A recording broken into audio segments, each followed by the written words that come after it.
বাংলাদেশ বেতার সিলেট। এবারে শুনবেন আমাদের স্থানীয় বাংলা সংবাদ। আসসালামু আলাইকুম। বাংলাদেশ বেতার সিলেট সংবাদ পড়ছি রোহেনা সুলতানা।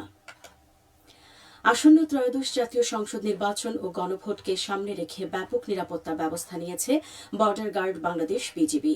শান্তিপূর্ণ, অবাধ ও সুষ্ঠু ভোট গ্রহণ নিশ্চিত করতে সারা দেশে ৩৭,০০০-এরও বেশি সদস্য মোতায়েন করা হচ্ছে। আজ সকালে রাজধানীর মিরপুর জাতীয় সুইমিং কমপ্লেক্সে নির্বাচনী বেস ক্যাম্প পরিদর্শন শেষে এক সংবাদ সম্মেলনে এই তথ্য জানান BGB Dhaka sector commander colonel S M. Abul এহসান।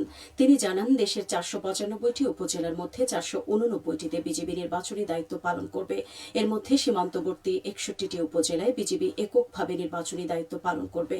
তবে ঝুঁকি বিবেচনায় দেশের ৩০০টি সংসদীয় আসনেই বিজিবি সদস্যরা মোবাইল ও স্ট্যাটিক ফোর্স হিসেবে নিয়োজিত থাকবেন। বিজিবি কর্তৃপক্ষ জানায়, পেশাদারিত্ব ও নিরপেক্ষতার সঙ্গে দায়িত্ব পালনের জন্য সদস্যদের বিশেষ প্রশিক্ষণ দেওয়া হয়েছে। স্বচ্ছতা ও জবাবদিহিতা নিশ্চিত করতে body worn camera, night vision device, metal detect এবং সাঁজোয়া যান সহ অত্যাধুনিক যোগাযোগ সরঞ্জাম ব্যবহার করা হচ্ছে। নির্বাচনী পরিস্থিতি সার্বক্ষণিক পর্যবেক্ষণের জন্য ব্যাটালিয়ন ও সেক্টর সদর দপ্তরে বিশেষ মনিটরিং সেল গঠন করা হয়েছে। ভোটের দিন নাশকতা ঠেকাতে টহল জোরদার, চেকপোস্ট স্থাপন এবং সন্দেহভাজন ব্যক্তি ও যানবাহনে তল্লাশি চালাবে বিজিবি। আগামী ত্রয়োদশ জাতীয় সংসদ নির্বাচনকে সুষ্ঠু ও নির্বিঘ্নে করতে হবিগঞ্জে ১৭ প্লাটুন বিজিবি মোতায়েন করা হয়েছে। জেলার ৯টি উপজেলায় ইতোমধ্যে বিজিবি সদস্যরা টহল জোরদার করেছে। স্থাপন করা হয়েছে বেস ক্যাম্প। ড্রোন ও অত্যাধুনিক ক্যামেরা দিয়ে করা হচ্ছে নজরদারি। নির্বিঘ্নে ভোটাধিকার নিশ্চিত করার লক্ষ্যেই এই পদক্ষেপ নেওয়া হয়েছে। বিজিবি শ্রীমঙ্গল সেক্টরের সেক্টর কমান্ডার কর্নেল বি.এম. তৌহিদ হাসান সংবাদ সম্মেলনে এসব তথ্য জানান। আজ দুপুরে হবিগঞ্জের মাধবপুর সরকারি টেকনিক্যাল স্কুল অ্যান্ড কলেজ মাঠে এই সংবাদ সম্মেলনের আয়োজন করে হবিগঞ্জ ৫৫ বিজিবি। প্রধান তথ্য অফিসার মোহাম্মদ নিজামুল কবির বলেছেন, ভোটের উৎসবকে পরিপূর্ণতা দিতে সরকারি কর্মকর্তা কর্মচারীদের নিরপেক্ষ থেকে নিরলস কাজ করতে হবে।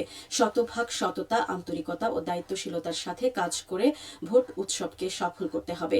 তিনি আজ আঞ্চলিক তথ্য অফিস সিলেট আয়োজিত গণভোট ও ত্রয়োদশ জাতীয় সংসদ নির্বাচন উপলক্ষে প্রচার সংক্রান্ত অভ্যন্তরীণ প্রশিক্ষণে ভার্চুয়ালি যুক্ত হয়ে সভাপতির বক্তৃতায় এসব কথা বলেন।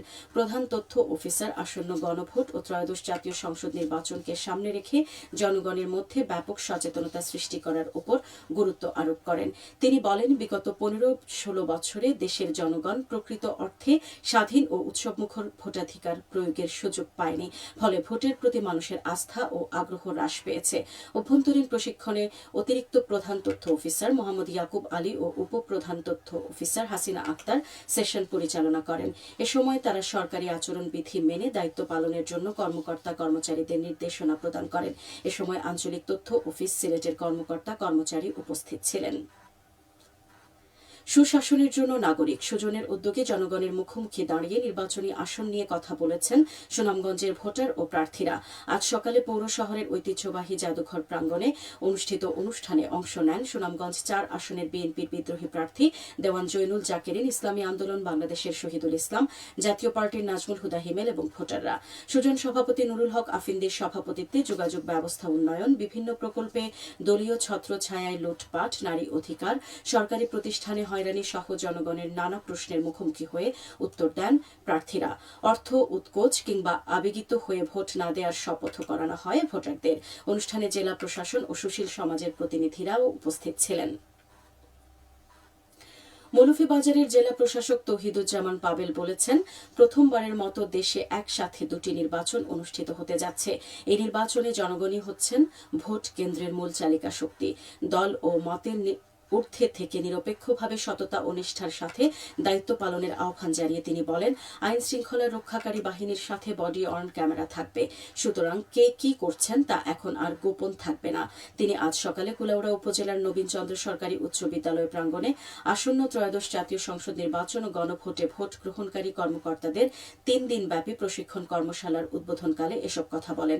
কর্মশালায় মৌলভীবাজার ২ আসনের উপজেলার ১০৩টি ভোট কেন্দ্র ও ৬০০টি ভোট কক্ষের দায়িত্বে নিয়োজিত ১,৯৯৮ জন প্রিজাইডিং, সহকারী প্রিজাইডিং, পুলিং কর্মকর্তা ও অংশ নিচ্ছেন। জেলা প্রশাসন ও জেলা রিটার্নিং কর্মকর্তার কার্যালয় এর আয়োজন করে। এবারে শুনুন কৃষি সংবাদ। চলতি রবি মৌসুমে শালগমের বাম্পার ফলন হয়েছে মৌলভীবাজারে। জেলা কৃষি সম্প্রসারণ অধিদপ্তর জানায়, জেলার 7টি উপজেলায় শালগম চাষের লক্ষ্যমাত্রা নির্ধারণ করা হয়েছিল 671 হেক্টর। কিন্তু অন্যান্য ফসলের তুলনায় শালগমের চাহিদা ও বাজার মূল্য বেশি থাকায় কৃষকরা আগ্রহী হয়ে লক্ষ্যমাত্রার চেয়ে 267 হেক্টর বেশি জমিতে শালগম চাষ করেছেন। গত ডিসেম্বর মাসের শেষ সপ্তাহ থেকে কৃষকরা শালগম বাজারজাত করতে শুরু করেছেন। স্থানীয়ভাবে উৎপাদিত শালগমের চাহিদা বেশি থাকায় প্রতি কেজি 60 থেকে 65 টাকা দরে বিক্রি হচ্ছে। ইতোমধ্যে চাষকৃত অর্ধেক জমির শালগম বিক্রয় হয়েছে। এতে কৃষকরা লাভবান হচ্ছেন। এই পরিমাণ জমি থেকে 7,272 মেট্রিক টন শালগম উৎপাদিত হবে। সবশেষে আবহাওয়া। রাত 1টা পর্যন্ত পূর্বাভাসে বলা হয়েছে, সিলেট সহ পার্শ্ববর্তী এলাকায় আজ কোনো সতর্কবাণী নেই এবং কোনো সংকেত দেখাতে হবে না। আজ সিলেটে সূর্যোদয় হয়েছে 6টা 35 মিনিটে এবং সূর্য অস্ত যাবে 5টা 36 মিনিটে। সংবাদ শেষ হলো। আমাদের পরবর্তী স্থানীয় সংবাদ প্রচারিত হবে সন্ধে 7টায়।